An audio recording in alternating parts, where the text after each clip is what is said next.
What up, everybody? Want to take a quick second out of the podcast just to give a shout out to our sponsor, the best criminal defense attorney I know. The last time I got in trouble, I needed somebody that was going to look into my case and actually fight for me and get me the best deal possible, and he did that.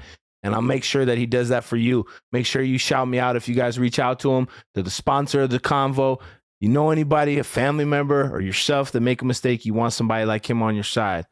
Arash, please let everybody know how they can get a hold of you. Thank you. Arash Hashemi, 310-448-1529, or HashemiLaw.com, HashemiLaw.com, or just Google hashtag BetterCallHash. Remember that, BetterCallHash.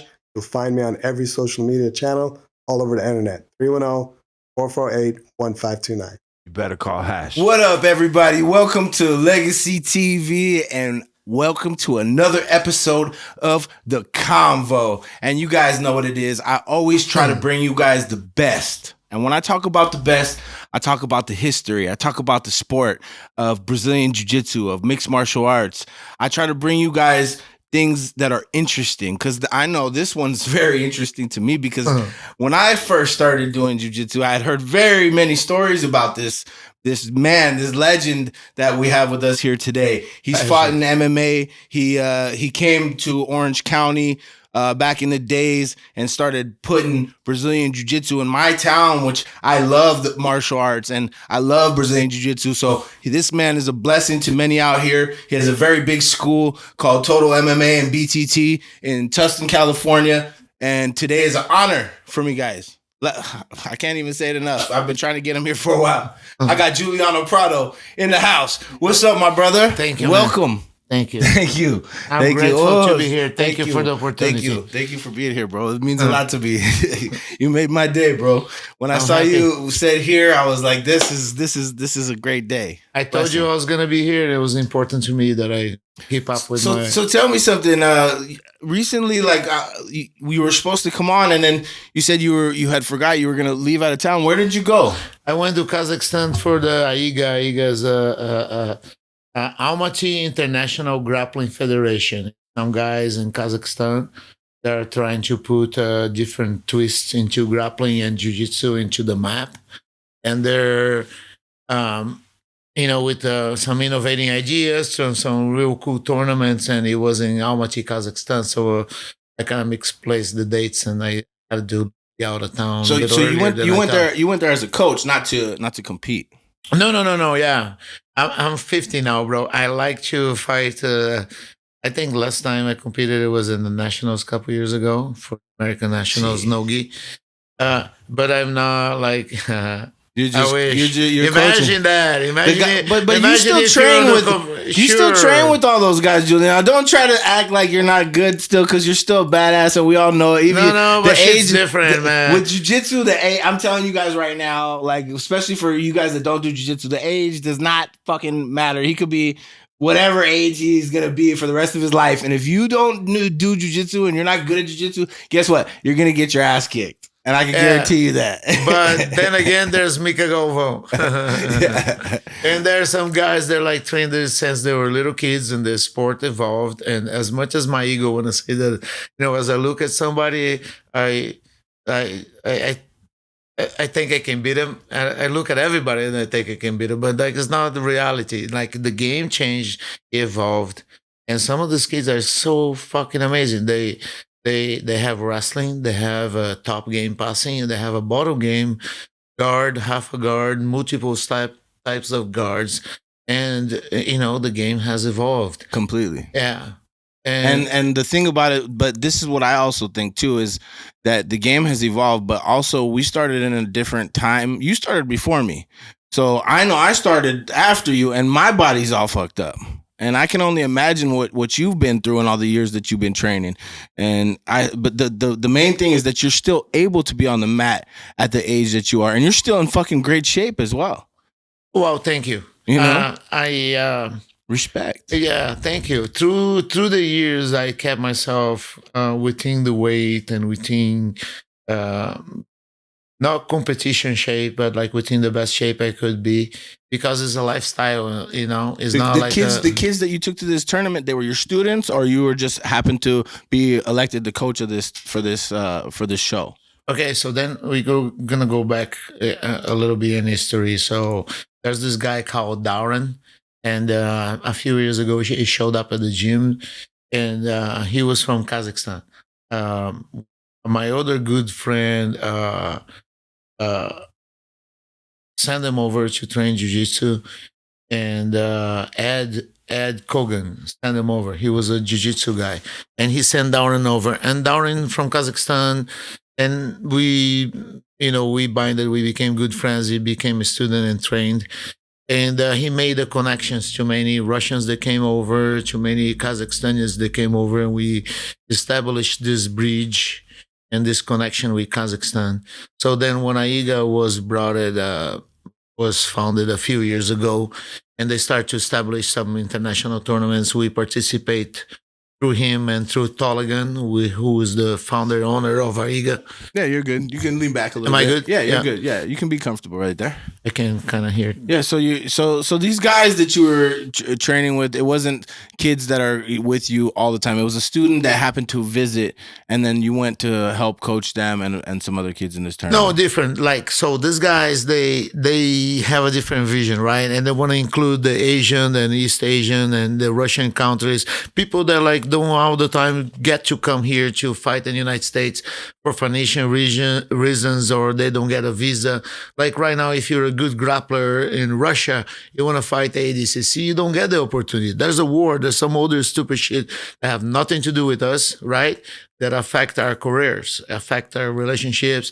Like, I don't have a problem with nobody that is in jiu-jitsu in anywhere in the world or any religion. And I know we can all get along, right? Exactly. That's what it's supposed to be about. When did but this within our style, we do. Within jiu-jitsu, if you go to ADCC, if you go to IBJJF, if you go to anywhere in the world to participate in the tournament, we all get along, we all compete, we all, don't you think? Don't you feel? Don't you have that feeling? Of course. Like coming up growing up, and being like around gangs and stuff. Like when I got into martial arts, that's the last thing I wanted to see was division and gangs. That's supposed to be about respect. And that's not all the division and talking shit to each other. It's cool. I get it. But I'm not a big fan of that. It's entertaining, like with mixed martial arts and when they promote in the UFC. But with jiu-jitsu, I'm not a big fan of that shit, to be honest with you. Yeah, but like you can channel that into an organized, acceptable, sociably acceptable combat where like you want to fight, so do I, and what you want to do within these rules, and we both showed up, we do our best. Even if like in MMA, you see so many times the guys talk shit to each other. At the end of the day, at the end of the fight, they give each other a big hug. Yes, and they establish a respect. I like the fun stuff, the promotion and stuff. But I just think, and for jiu-jitsu, it's like you're not even they're not even really punching each other and stuff. So for me, it's just kind of like, I don't know. I don't get into the too much of the banter and stuff. But I love jiu-jitsu. So but then again, look at Gordon Ryan. You gotta respect what he does it. Yeah, because he backs that shit up too. He backs it up. Yeah. Yes. That dude's good. Yeah, he is good. He's fun to watch. Yeah, and fun to watch. And let me ask you this, Juliano. You gotta respect. About him, when I watch him, it's like he does the fundamentals very, very well. Am I right? Yes, it's so much more complex than that because he lives jiu-jitsu, right? Yeah. He lives jiu-jitsu and his whole life is. What do you think it is that separates him from everybody else? If you had to describe why is Gordon Ryan on a different level than everybody else, which I know he is. I'm a fan of Gordon Ryan. I'm a fan of the guy, and I think he's done great for jiu-jitsu. I think he's great for the sport. But what is it that he's so good? Like, what separates him? What is it that he does that's different? Of course, genetics is a big part. Be born on a time that you can attend to Gracie Academy where John is teaching. Be born on a time that is happening. Because if you're born 20 years earlier or 20 years later, you miss that going, right? Also, his passion for it and his dedication, his awareness of reality, his well use of the media on top of being sometimes people are comparing him to Ray Hickson, and the way that I see it, comparable to Hickson, because Hickson used every tool, at his disposal at the time to be the best and be ahead of the time. And I think Gordon does that. Like the other day, I saw something about like ice plunge and ice bat, and he say, "Oh, I hate him." But I have to fucking do it because I want to, because I want to be the best, and the best does it. And this is what you do when you want to be the best, and that's fucking bottom line. You know, you do it or you don't. And if you don't, wait. One thing about him, he does what is necessary to do what you have to do, and if you does it, then you're behind. So there's no like this or that or in between. Does ice bats better for you? Does it get you where you need to be, closer to be a champion? Yeah, okay, so then we're doing ice bats. Done. Mm-hmm. Right? And of course, the coach is a big part, and he recognizes that and all. Now, the thing I was going to ask you is, do you think that, especially, I think what separates him is he takes it, like me these days, I lift weights, run, bike, swim. I don't even compete, but I do it as a lifestyle. So someone that's competing in jiu-jitsu at the highest level, do you think it's very important? Because I know a lot of jiu-jitsu athletes that don't lift weights. Do you think that also is a big factor in helping for people that want to compete in Brazilian jiu-jitsu? Should they be in a weightlifting program? Because I know Gordon Ryan is. I know I am. I lift 6 days a week. So my question for you, Juliano, especially because you have a lot of experience, is that also a big factor and help you if you are competing in jiu-jitsu? Because a lot of people try to say, oh no, you don't need, in jiu-jitsu you don't need strength, and I say no, that's bullshit. Yeah, that's bullshit. That's what I wanted to get across, because big bullshit. Yeah, I heard that shit a long time ago. Oh yeah, this is the only martial art you don't need strength. Then you get a dude that knows the martial art and does steroids too, and he's 250. Bullshit. That strength shit comes into play, bro. Yeah. So like, okay, so the philosophy in jiu-jitsu is also, it always came along with you know, diet, with like the Gracies have a diet, with lifestyle, with a health lifestyle. So you got to look at, you know, the consequences of your lifestyle. So I'm not against steroids, but like where are they gonna take you? Where are you? I didn't say anything about where are you in your life? Saying. Which point in your life? Like, am I gonna fight for the world championship for $1 million for my family? Yeah, shoot every fucking roid that it is into me, right? I don't. I don't think Olympics are clean. I don't think the highest levels are clean. I think people just learn how to be ahead of the test. I know they're not. And it's better to be honest than not. So maybe we create... Wasada is great. I'm all for it. I'm all for it for a... cleaner sport. Or a level playing field. How about that, right? Yeah, but it's with jiu-jitsu, I'm as sad as it is to say, but I don't think that's ever going to happen with jiu-jitsu. It's too small. There's come on, man. It's acai and Jesus. What the fuck? Hey, but if it does happen, then we get to really see, like, just like even in mixed martial arts, you see so many people popping up. You know, you can always find a way to cheat the system. But you know what, Juliano? This is not something. That's not even what it's all about. Like, can you do it, and is it good for you? Is it beneficial? The cost benefit. You know, did you get your knee surgery and you're gonna help you to recover faster? You get back on your feet.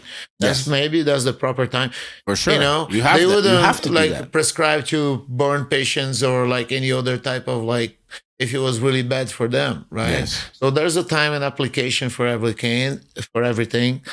So that's, you know, Gordon Ryan's great and everything, but today we're here about you, and I want to know. I'm a fan, though. Great guy. Good for the sport. Yes, me too. Shout out to Gordon Ryan. If you watch this, man, one day you should come on this shit and come to the hood and see what's up, bro, and hang out.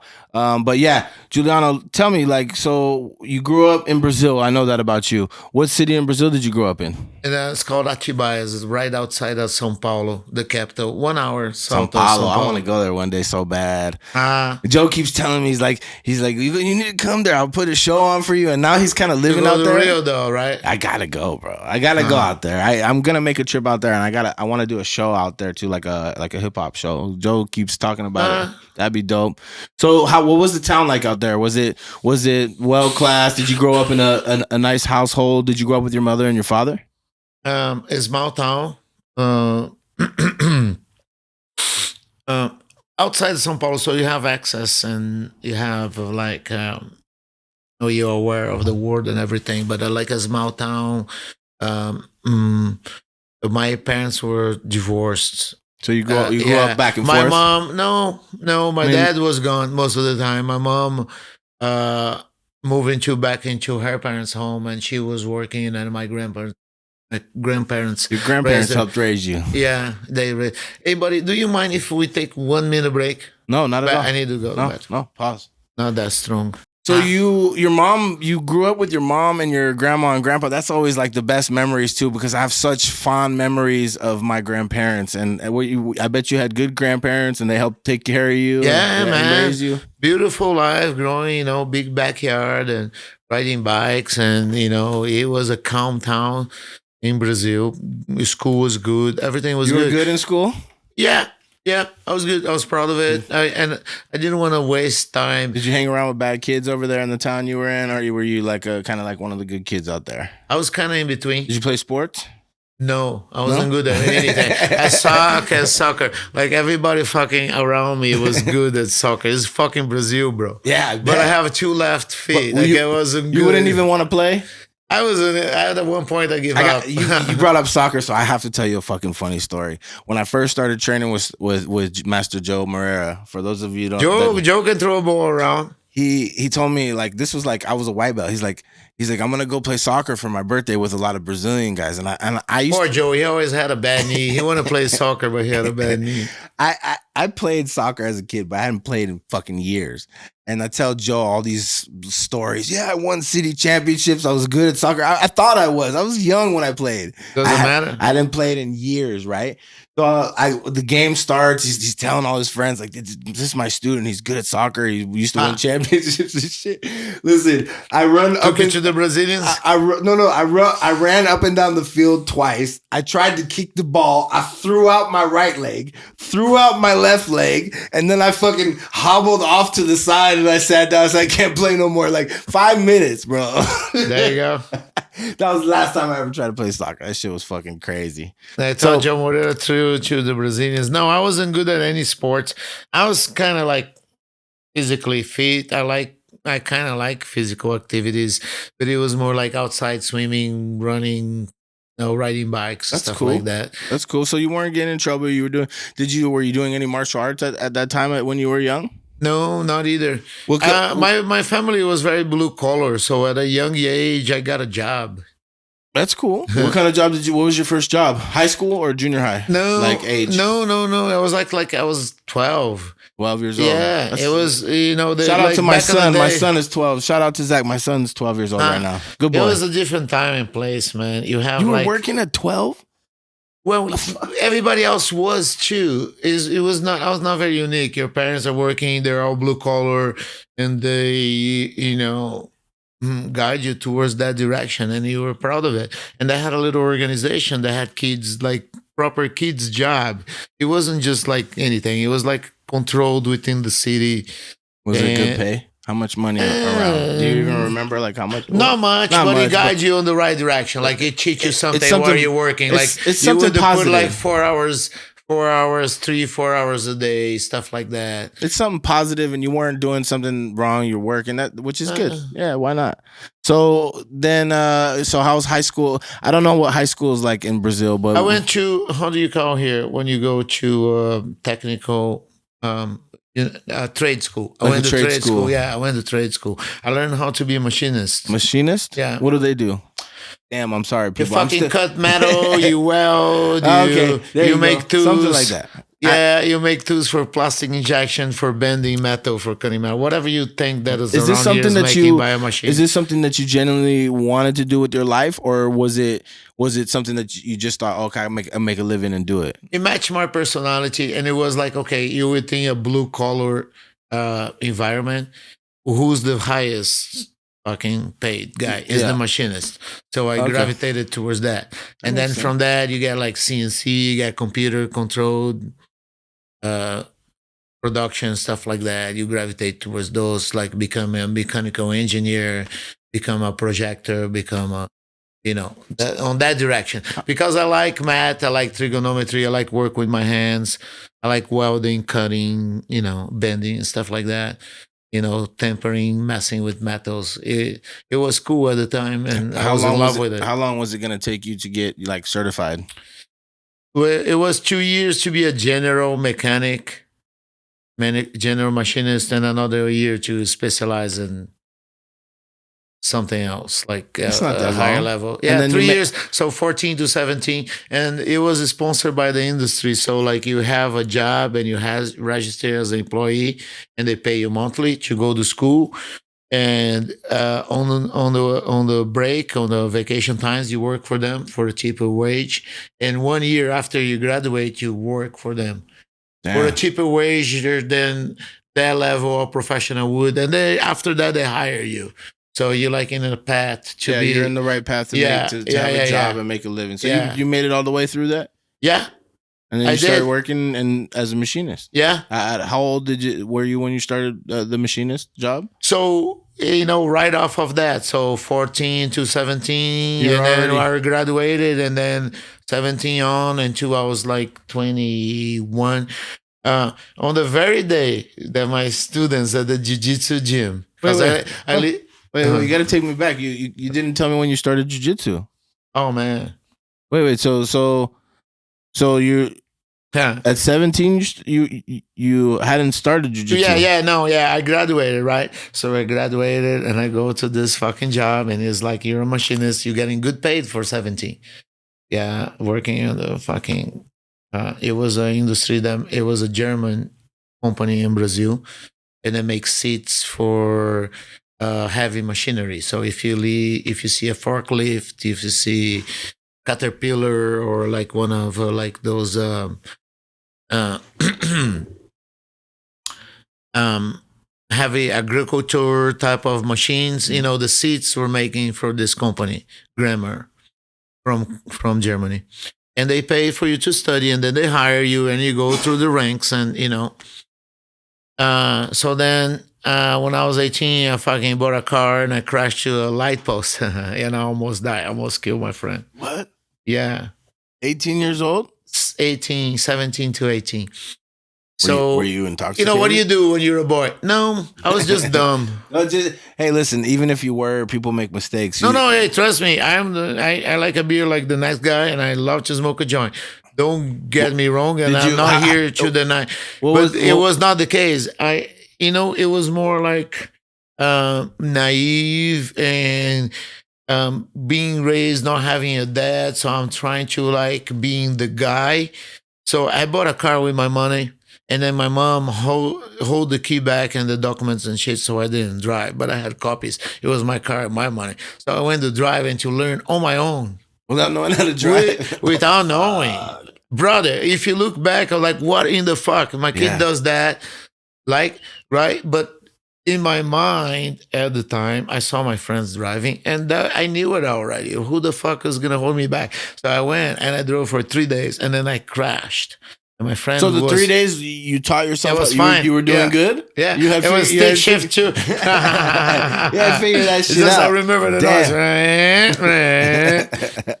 Okay, Man. so take me through the accident. Car accident. What happened? Teenager. I was newly graduated from trade school, right? And I was in regular. I was prepping for college, right? So you go to this thing in Brazil after you finish high school, because my trade school was also high school, both together. This is the day you were in the accident? Yeah. So I graduated, I worked a couple months, and I'm in school.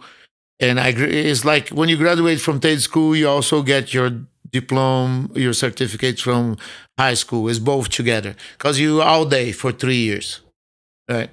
So you hired, you're working, you get paid a few months. I bought a car. What the fuck are you gonna do? I live with my mom. I didn't have any expense. I bought a fucking car. My mom busy at work. Was it a good bug, car? blue, like this color actually. What a coincidence!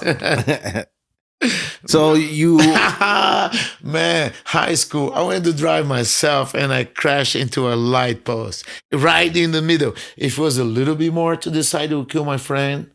And if it would be a little bit more to this side, it would kill me. And I was in Brazil for my birthday. I just turned 50. This was exactly a week before I turned 18. Yeah. And one of the guys that came to my birthday was my friend, Leandro that was right here. I almost fucking killed him. Crazy. How bad were you hurt? What like cut here to separate my face here. Fuck. Like this was open and the bones are open and my nose had glass through up to here. The no seatbelt. God damn. No seatbelt, like some serious shit. But mostly the face. I came out with the wheel in my hand. I held so tight and it broke in it. Did you go out or you were awake the whole time? Man, it's a funny thing because I can see it from out of my body and the top. I can see the car going to the curb and leaking and hitting and hanging the light post, like if I was looking from the top. Shit. But at the same time, I remember holding so tight. I still have like elbow problems from that. You know what's crazy is I have a memory. This is kind of crazy because I was in a car accident. I was in a car accident when I was 5 years old. And I have that same exact vision that you have because my mom ran a red light and I didn't have my seatbelt on and I was in the back seat. And when she ran the red light, the car hit her. And I remember the glass shatter and then I remember like a flash and then I was out. And then I was 5 years old. I was in a I haven't told this story to anybody, but yeah, I was in a coma when I was 5 years old for I think almost 2 months. I was like in a off and on coma. I would wake up. When I would wake up, I would throw up and I couldn't walk like on my feet for a while. It was crazy, and I was very young. Mine was mostly accidents are traumatic. Yeah, mine was mostly in my face, in my face. And it was, man, I had a couple of plastic surgeries. And on top of it, I got a couple MMA fights and I got my nose broken. And you got the straight fighter look, like you know what I mean. The ears, but trust me, I tried to fix this a couple of times. That's cool. It's just not that easy. You know what? I look at it like I have cuts on my face. I've been shot in my knee. I've been shot at. I've been stabbed, and I have cuts like all over my head, like on my cheek and stuff. From yeah, so like your scars tell a story, and they tell your life, and I think scars are beauty. So for me, like I'm not ashamed of my scars, and I love my scars, and I love everything that I've been through, and I'm proud of it because it's made us the men that we are today. So you are 18 years old, and you start when? Tell me now. Tell me when? How was the first day you start doing jiu-jitsu? I recovered from the accident. Right, I go back to school. And how long was the recovery? Like a month? Man, 2 months? That shit. Man, my shout out to my mom. I love you, mom. Shout out to moms. Hi, mom. She stayed at the hospital, like in Brazil, went to public hospital, so I didn't have my private room. So my mom could only stay until 9 p.m.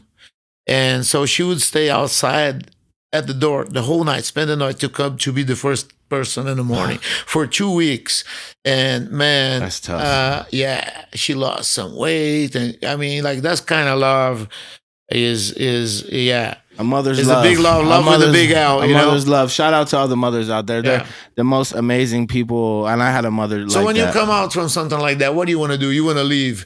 I was 18. I was like, man, I didn't do anything. I have that conscience that I didn't experience life, and like I was looking for something. I was like, reborn. I gotta finish fucking school. I gotta get ahead of this, because I always thought about, okay, school is stupid, but like if you don't do it, you're behind everybody, and you don't want to be the dumb guy who didn't fucking finish school, go to college, stuff like that. So I was going on that direction, and then one day I was coming to school and I saw this. I was late, right? And I come in. It was a replacement mathematics. Yeah. Mathematics teacher. Yeah. And I'm good. I like mathematics. I don't. So he's like, what in the fuck are you late? I was like, something like, none the fucking of your business. And he's like, well, la, la, la. And I'm like, fuck you, blah, blah, blah. And he's like, why don't you go to the principal? I was like, fucking my pleasure, you fucking fat ass. Like, you know, like I was when he was young, coming back from this accident and all that. And just because I was late, this guy's picked me on the wrong way. I end up into there. And then when I went to the break, the principal, she fucking loved me. So every time I go send her, she has some cookies or something with she was a nice lady. So on the break, the guy's like, how he was a jiu-jitsu guy. How do you like talk to the jiu-jitsu coach like that? I was like, isn't that the mat? And it's like, no, they were like jiu-jitsu. Like, who's jiu-jitsu? I never heard that word before, right? So anyway, that went away. So the people keep throwing that at me. And I like the idea of judo or like doing something. I've been into lifting weights a little bit, and the car accident made me be more aware of life. So I saw like a thing on the board at school, like jiu-jitsu, Brazilian jiu-jitsu classes. And I thought it was be the math teacher, right? But I got my friend Tastinha, shout out to Mauricio. We went together anyway, right? It was a Friday, we skipped school because the school was at night. And we went to the jiu-jitsu class. And I was thinking of I was thinking it was going to be ninjutsu, but I never heard jiu-jitsu, that word before. So I thought it was going to be ninjas, right? Like with just the eyes outside. You think about this is 1991. It's before the UFC being invented, right? But like jiu-jitsu and MMA and stuff and the real Vale Tudo fights happened already, but they died out already. And it was a Rio de Janeiro thing. People knew on the end, they knew about it in Brazil, but it wasn't already it wasn't the new coming of jiu-jitsu, you can say, right? So I was coming, I showed up, right? And Master Moisés Muradi, he's the president of CBJJE, Confederation of Brazilian Jiu-Jitsu Sport, the one that competes with Helio, Gracie, and the federation that makes it more popular and more accessible in Brazil. They make a world championship in Brazil where everybody can go, because a lot of times you don't get a visa to come to the United States, right? So they're a solid federation in Brazil, and they develop a grassroots work in Brazil. Master Moisés Muradi, Master Raul, his son Yuri Muradi, those guys do an amazing job. So I grew up within that middle, right? So you showed up thinking you were going to be a fucking ninja the first day. And Moisés showed up and he taught a class, and I remember training with the jeans, and this is a famous story too, because imagine this. You showed up and you thinking it's going to be a ninja, some type of tricky punch or something, right? This is before UFC. So you're trying to but I was also on that spirit where you're looking for something right? Yes. Yeah. What am I going to do next? I almost fucking died. Yes. What is the meaning of all this, right? Yes. And you met. And then I show up, and then Moisés let me borrow a gi top. And I train on the jeans, the way they showed up, and we do the class. And at the end of it, I want to fucking cry, man. It was so beautiful. It was so awesome. It clicked with me so much. And I called him at the end of it. I was like, Master Moisés, whatever. I was like, what are your intentions in my town? And this is a famous story. He repeated many times about promotions, and many, many times, because I told him, like, what are you doing here? What are your intention here? And he goes like, what do you mean by that? I was like, I never heard about this. And this is awesome. And I want to do for the rest of my life. But what happened if I start and you don't want to develop here? What are we going to do with this? Because I don't know nobody else that can teach this. I was planning already the rest of my life on that very day. That's crazy. I'm serious. Because I told you, like, what are you going to do? What am I going to do if you're not going to be here? Yeah. And he's like, no, if you're going to train, I'm always going to be there for you. I was going to I'll shake on it. I'm going to be your black belt. Wow. And I shook on it. And 6 to 7 years old later, I was, things were not doing well in Brazil. I already have my gym. I was a brown belt. I was fighting. I remember doing well with the. Did you compete São a lot? Paulo State. Yeah. You were white and brown belt. Were you competing a lot? I won São Paulo State every belt. I did really well. I fought some big names at the time. I had some great friends. Tell me some big names. No disrespect. No, not at all. I fought, the guys that I fought maybe better. I fought Fepa from BJJ Stars. I fought him a couple times. Great guy. Fucking kick my ass not only in training but in tournament. I have some good fights with him. I had some good fights with Claudio Salane, also a judo world champion as a junior. A great guy, beat so many guys. Kick my ass in tournament. Beat him a couple times in the tournament too. Kick my ass on training. Beat the fuck out of me in training. I fought fucking Barboza. Barboza, I found him as a brown, as a purple, as a brown, as a black belt. Fucking whoop my ass. That's good though. That I put makes you some better. good fights, man. And I'm proud of every time I fought every one of them that beat him and the guys that I beat too. We're friends. We have respect for each other. That's we what have it's all some about. history on the jiu-jitsu of São Paulo, the São Paulo state. So you were competing all the way from white to brown belt. Yeah. And then what's Then I saw the opportunity in the United States, and I talked to Moises. What happened in Moises? How did you get an opportunity to come to the U.S.? Is someone here that you knew already? Moises was friends with Joe Moreira. Oh, shout out to my coach, Joe Moreira. Love you, Joe. What's up, Pops? Yeah. I had to bring, see, this is another beautiful thing. Okay, so you actually, this is something I didn't even know. So you started to come out here because of my coach. My coach was out here? Well, And that was one of the reasons? Yeah, well, this is what happened. He was friends with Moises, and I was like, Master, I want to go to the United States. I want to see what's up. I want to go fight this tournament because Claudio França in Santa Cruz was doing the US Open, a tournament. So I came to fight the US Open. That's how I got my athlete visa. That's how I got, my sponsors, everything to come and fight that tournament. I was a brown belt. But like, of course, secretly in my heart, I want to make the move to America. I want to become an MMA fighter. I want to, do all these changes in my life. So one of the connections were Joe Moreira, and Joe Moreira said, yeah, send him over. Damn, what a G. He just, that's how cool Joe was back in the days. So I show up at the tournament, before I fight, before anything, I go, what's up? And Joe Moreira go like, yo, what's up? It's fucking awesome. Right? Shout out to Joe. Man, I'm looking at this guy. I'm like, bling, like he's a guy that just recently fought in the UFC. What did you know about Joe when you were coming over here? Like, as far as his history, like, did you know a lot about him? Was he kind of popular? Like, what did you heard about him? Well, it was the beginning of the expansion of jiu-jitsu to the United States. So then you have Horion Grace, you have Hosian Grace, who was a Grace that came here earlier and opened gyms and stuff. So, and you had Rickson in Santa Monica. Kleber Luciano was already here. On my time, I mean, right? I'm talking about 97. Kleber Luciano was already in Huntington Beach. Joe Moreira was the bridge. Like everybody that would come over, all those guys would come to Joe Moreira. Rickson was up in California, and in Santa Monica was far from Orange County. He was the original guy in Orange County, Joe. Right there at Campus Drive. Imagine, it was the only gym. It was Kleber in Huntington Beach, but Kleber came through Joe too. Alan Goes, Costa Mesa de Arte, but Alan Goes came through Joe too. Joe was the original crazy. G.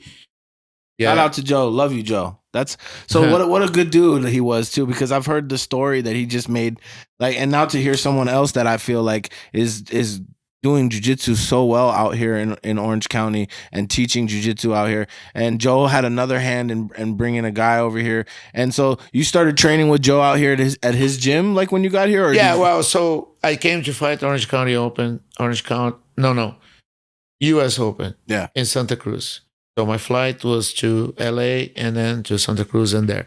Over there, I hang out with Joe, and Joe goes like, yo, man. So Moises told me you were going to come and you're going to hang out. Like, yeah, I want to hang out. I want to train.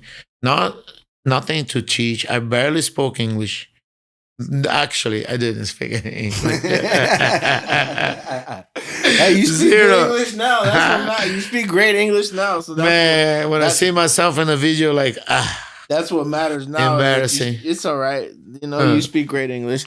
That was when you were first Zero. here. Yeah. Zero. But like it's a different kind of confidence. And it's funny when you're young and you have faith. And I was good in jiu-jitsu. I won most of my fights. And, I had this looking and inspiration forward of a dream of do something through it, right? Through jiu-jitsu. So if I was looking back right now and say, hey, you're going to go and this house is going to break it down, I'm like, fuck no. That's going to be too hard. You have to sleep at the gym. Oh, fuck. So I went to Santa Cruz to fight, and Claudio França out there. was an awesome guy, took me in and I fought the tournament. I won brown belt and the open division brown belt. Oh, damn. But before I even fight, Joe Moreira was like, "Hey, what's up? Did you bring money to buy a car?" I was like, no. All right. Figure out a way to get to Newport Beach. We'll take care of you over there. And then a second later, he brought Marcelo Alonso. You know, Marcelo Alonso, Yes. the famous fucking my man reporter. He's like, "Hey, Marcelo Alonso is here. He's going to do some interviews. You tag along with him. He's going to drive you to Newport Beach. Actually, he's going to drop you in Beverly Hills with Marco Vinicius at Beverly Hills Jiu Jitsu Club. And Marco Vinicius is going to drop you in Newport Beach and you're going to be with me." I'm like, all right.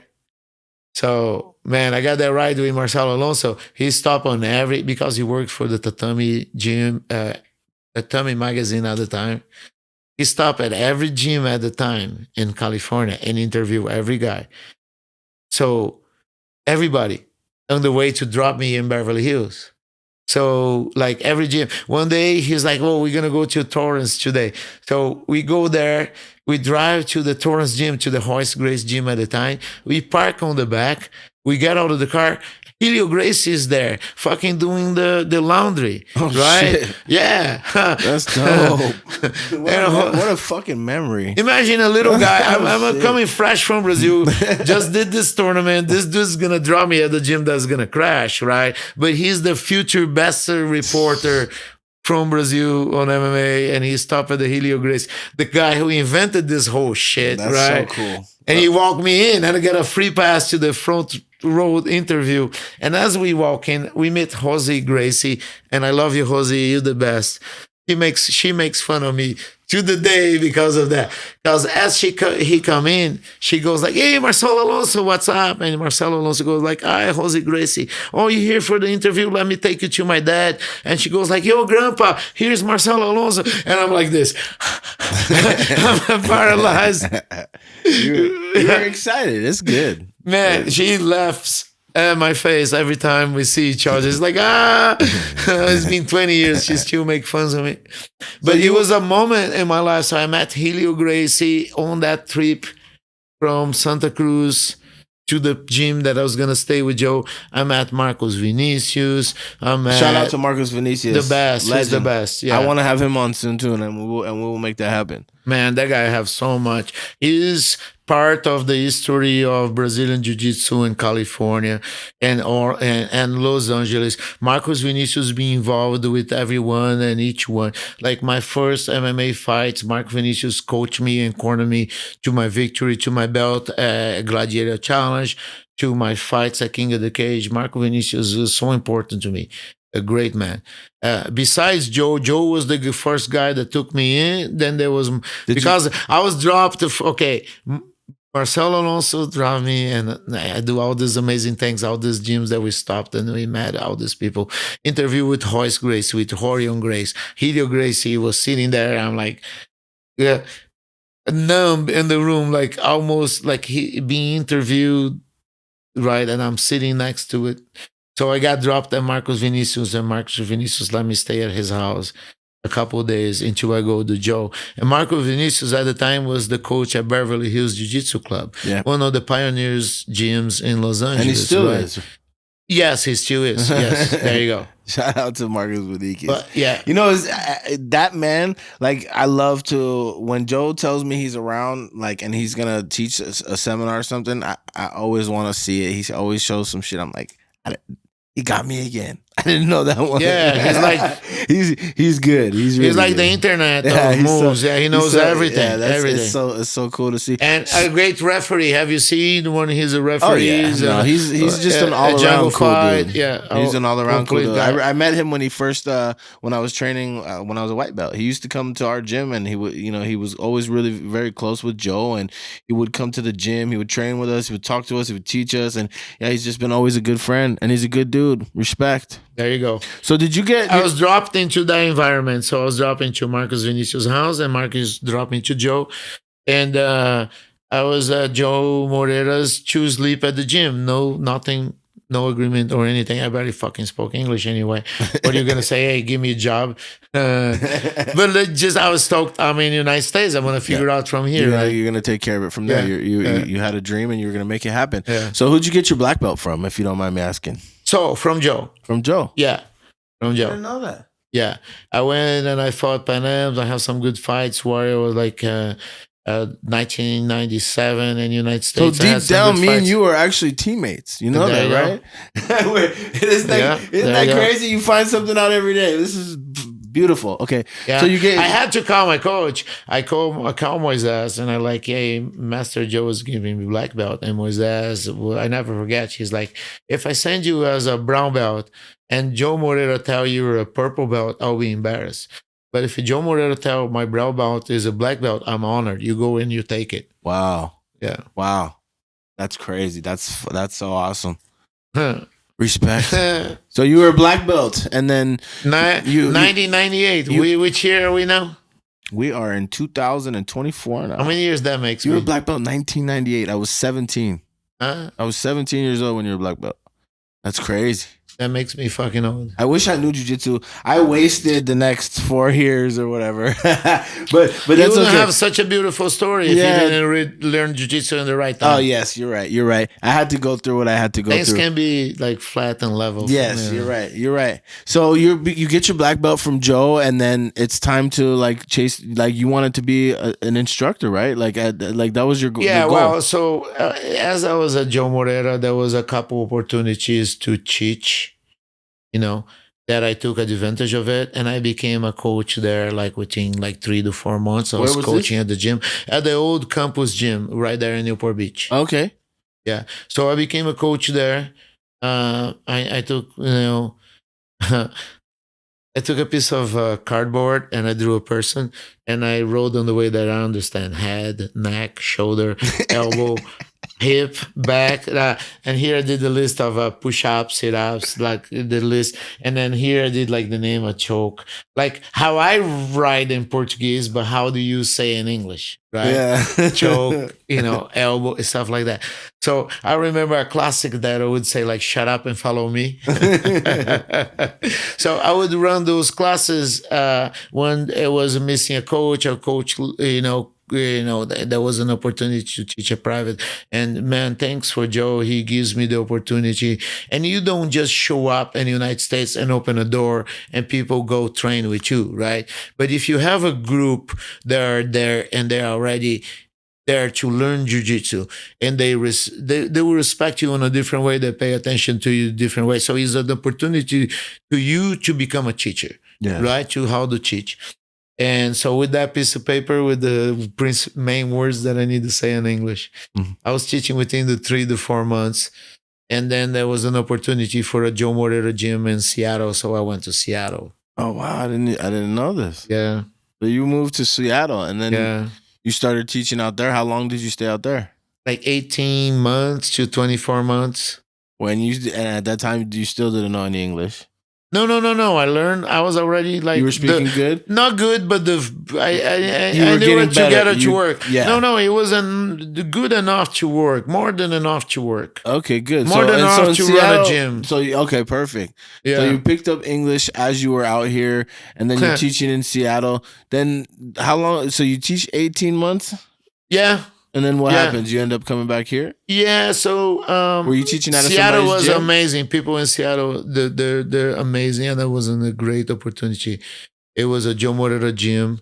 So again, using Joe Moreira's name to have the opportunity to teach and his credibility. And we had a lot of students. We did a good job. We won a lot of tournaments. It was an opportunity for me to grow as a human being. Out of Brazil, fresh out of Brazil, for the first time being my own man with my own business. I had a gym in Brazil, but I was living at my mom's house. I didn't have any bills. He helped pave the way. That's crazy. But in beautiful. Seattle, it was Marcelo Alonso, an amazing coach. It was the only coach around at the time teaching jiu-jitsu, and then there was me.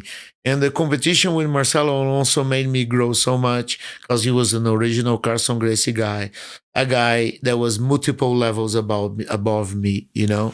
So it made you better, though. Oh, yeah, it makes me compete, makes me want to go and match his level of instruction, his level of training, his level of, you know, he's a very charismatic guy. Marcelo Alonso is a great coach. He's still out there in Tacoma. He's still out there in Seattle doing an amazing job. So it was only he and I, and we did a great job. It was amazing. We did some tournaments. We fought each other. We fought the local people that were like karate schools that have jiu-jitsu, you know, classes at the time. You know how it goes. Yeah. A good wrestler that is a blue belt started jiu-jitsu no-gi program. And then also out there was like some legit guys like Matt Humes. Matt Humes. Yeah, shout out to Matt Humes. That guy is legit. Legend, and yeah. he always had a legit grappling program. So when you come across those guys in the no-gi tournament, it would be tough. Also, the other guy that fought Conan on MMA, what's the name? Black guy that was an awesome kickboxer. Who fought Conan? He was a UFC champion too. Maurice Smith? He's from Seattle too. Yeah. And his program is legit. And he's a fucking awesome guy. Yeah, he's tough too. Yeah, tough fighter. Yeah. So when you come across, so those guys was like downtown Seattle. We were like on the southwest, on the Tukwila city. So we were more like south of Seattle, right? But sometimes you cross them in tournaments, and they were very, very good at the time. Yeah. So shout out to the Seattle scene. Yeah. And then now it's crazy, but at the time it was very small. Yeah. And you know, those guys were already fighting in Japan. So Matt Humes was a star. Yeah. Morris Smith was a fucking, you know, in kickboxing, he's a legend. And transitioned to MMA at the time. And we were starting the jiu-jitsu scene. So it was good to be part of it. It was an honor to be part of it. Some of the guys that are like the head coaches out there were my white and blue belts at the time, you know. And through Joe Moreira, we did that work. But it was at one time that you know, the weather for a Brazilian is very hard, and a couple opportunities happened here in California to me to move here. Yeah, to move here, and I got a sponsor that was giving me enough money to leave. So I quit the gyms out there, and we made a nice transition to a new Joe Moreira coach and stuff. And then I moved down here, man. And then where did you start teaching at when you moved here? I went to college. I went to get my English better, to go to West, because I had enough money for a sponsorship to try to just compete. I went to go to West, and I started to wrestling, red shirt, like be the team, but you don't, you know. Yeah, just practice. So afterward, I started to teach a class, and then when it was off season, I used the wrestling to teach a class. From there to my garage, and then build on to what I have today. So you started teaching from a garage, and we didn't take you through too much through your MMA career either. You also had an MMA career. You fought, you got your black belt. You opened up your school. You taught for Joe. Did you compete as a black belt in mixed martial arts? Yeah. Do you remember? So Joe gave me a black belt, and there was the first Copa Pacifica. You know, Clever Luciano tournament. Yeah. I competed in those, and I took my students there too. So the first one was like a few super fights. Gustavo, remember Gustavo? Yes. Gustavo, who fought Mauricio from Rickson Gracie. Kleber Luciano fought, who did he fight? He fought Gustavo Moreira. No, Marcelo. Kleber Luciano fought somebody and he won. And I fought my good friend Limon from Maui. You know Limon? He was a Rickson Gracie coach and black belt. Yeah. And I won my fight. That was my first black belt match. And then from then on, I did some of the Joe Moreira's fight. I fought Rodrigo Medeiros, Rodrigo beat me. I fought Charles Grace black belt. I forget him all the time. We did some open divisions. We did some Pan Americans. We did a few tournaments. I did a few world championship. But I switched to MMA. And it was challenging at the time to me to travel and fight. So I kind of like geared towards being a coach a little bit. Yeah. And then I fought Gladiator Challenge, got the belt for that. Yeah. And you didn't make too much of the MMA. For you, it's more always been about the love for jiu-jitsu. I did 10. I had 10 pro fights though. But I mean, you didn't want to keep doing it. You wanted to focus more on your teaching. It was what was more important to you than your MMA career, is what I'm saying. It was different times. Yeah, it was different times, and there wasn't much money back then either. I don't want to use it as an excuse. It was people making good money in Japan and shit like that, and perhaps I was not on the level. I tried my best at it. I give it a best shot. There were some injuries. There were some other opportunities, but I always made a living through jiu-jitsu. So I was coaching and I was held the gym through the whole time that I was fighting professional. I remember one of your first gyms. I think the first gym I'm not sure if for a little while you were with Jiva Santana for a little while. Yeah, Jiva was my team. But before I joined Moreira, Jiva was we trained together through our belts. Respect. Shout out to Jiva. I seen him recently. What's up, Jiva? I'd love to have you on soon too. And I've told him about it as well. So great guy with a great story too. Yes. Jiva was an amazing competitor growing up, and we both fought for Lotus Club. So when I came here, my teacher Moises was the guy who told me to come with Joe. So I was Lotus Club, but there's no way you can live at the dude's gym and teach it and get their sponsors and eat at his house and then go fight for somebody else. I fought for Joe Moreira, and I'm proud of it. Joe took care of me. Yes, right? Respect. And Joe promoted me to black belt, and I did some fights for Joe. When I went on my own, when I moved back from Seattle, I went on my own. I opened Lotus Club. Yeah. So then I fought MMA to Lotus Club, and we went through that for a while. Respect. And that's how Jiva came. He came through everybody's family. Yeah. At the end of the day, and Jiva's, I have a lot of respect for Jiva too. And so you guys were kind of teaching together, and then at some point there was I think the gyms, you guys were at a huge place in Irvine, right? Yeah, it was called No Limits. No Limits. That's what it was called. I remember that gym. So when I went to fight MMA, let me say one thing real quick, Juliano.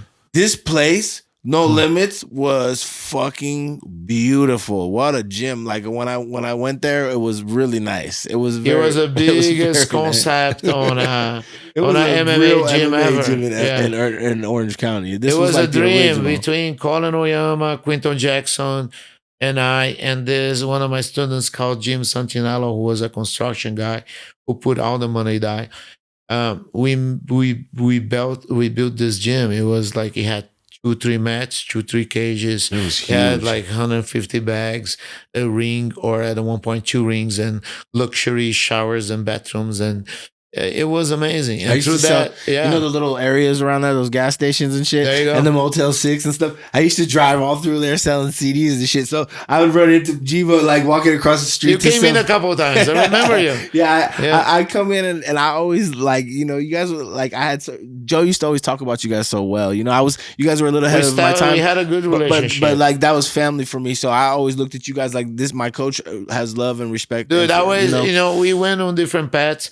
But I've been always grateful to my coach, and I've been always 100%. I know where I came from, 100%, and they know that I'm thankful, because I make a point of telling them. And today I'm with Murilo Bustamante, who's the coach of Brazilian top team. BTT. Shout out to BTT. Respect. I have big respect. BTT. Salute. Yeah, he took me in when it was the right time in my life to make a move from Lotus to BTT, and we've been together for maybe 15 years now. That's awesome, bro. It's been a long time. I learned so much from Murilo. We grew so much.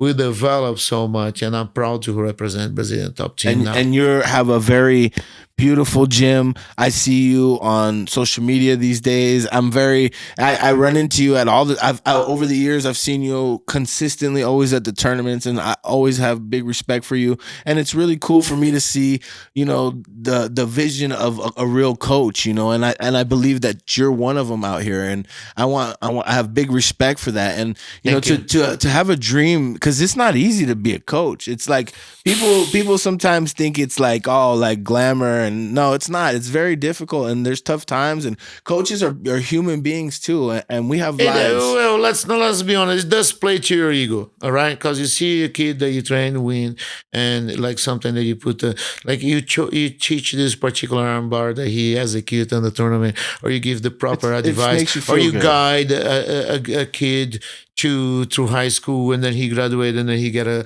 ride in college. All those things are things that you can fucking brag about, okay? Yes. You got a human being to be better. But like, it goes to the giver, the concept of the giver, because if you give something expecting something back, you set yourself up to fail. You can expect nothing back from the person. Yes. You cannot even expect that you do good for you, or you be disappointed. Right. But when you free yourself from any return, then you see, hey, look, this, look at that kid, look at that one. Look at this. And that's what it's all about. That's what it's all about. Yeah, dude, it makes life be like worth living, because you're helping people. Yeah, and you really are. And I say this today, when the only tool you have is a hammer, every problem you think is a nail. And my tool is jiu-jitsu, and I realize that I cannot solve the whole world with jiu-jitsu. Not every problem is a nail that I can hammer with jiu-jitsu, but there's a lot of shit that we can do. There's 100%. A lot of youngsters that we can change their life. There's a lot of testosterone out there being shoot on a different direction. Fucking man, me without jiu-jitsu, I was already in one car accident, and then what directions would I take in Brazil with Total MMA? I would definitely not be here talking to you right now. Yes, and this is what I know. You don't know this about me, and that's why I wanted to tell you like how powerful and why you're so important to so many people in my eyes, is because I went through a lot. I was a troubled kid that didn't have anything, that was in the streets, that was gang banging, that was getting in trouble, that was going in and out of jail. Wait, am I safe here?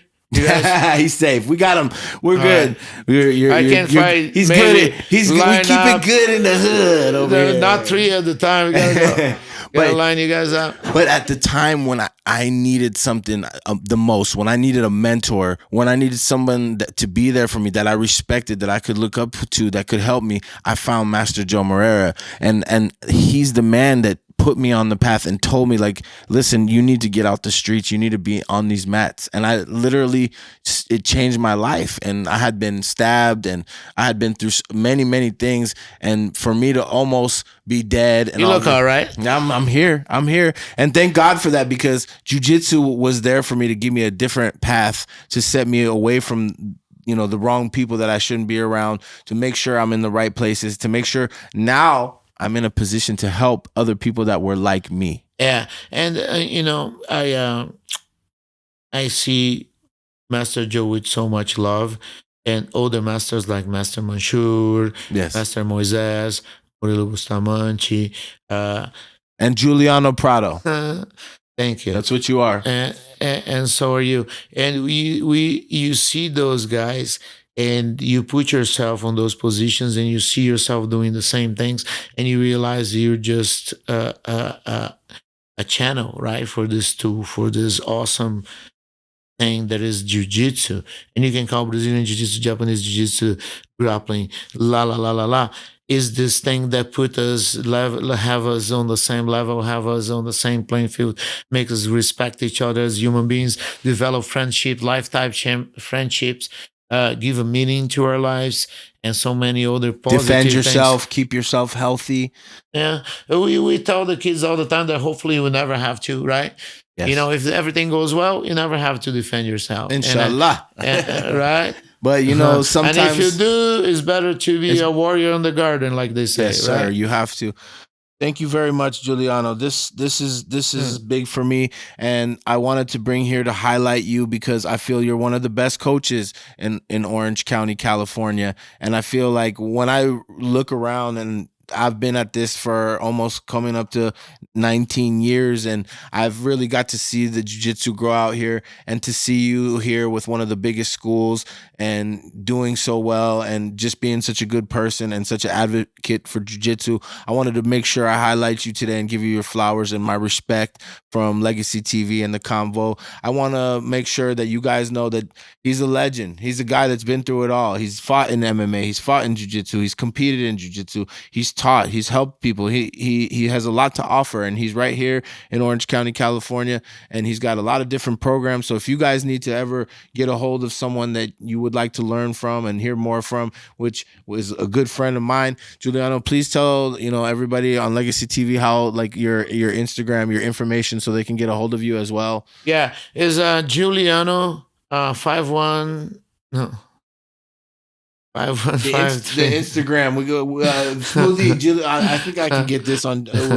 You have what's the 5156 Juliano 5156 or Total MMA Studios Total or Brazilian MMA. Top Team. Through all these years of training, and you guys are and in stuff, Tustin, California. Tustin, California. Yeah. Through all these years, we're still there. We offer good, solid jiu-jitsu. We are part of the community. We're proud. Part of the community, and you've raised lots of black belts as well. Lots of black belts, lots of guys big in history, the community. Big history of jiu-jitsu here in Orange County. And this week I was talking to Joe Moreira, and I was like, Joe, how long you be in it, and how can you be in it and stuff. And I happen to be talking to the same people where we're gonna do some steam cells. And Joe Moreira said that he did 2 weeks ago. Oh, he did? Yeah. And he was like, man, Juliano, for the first time in a while, I sit down crisscross, and I didn't do that in 10 years.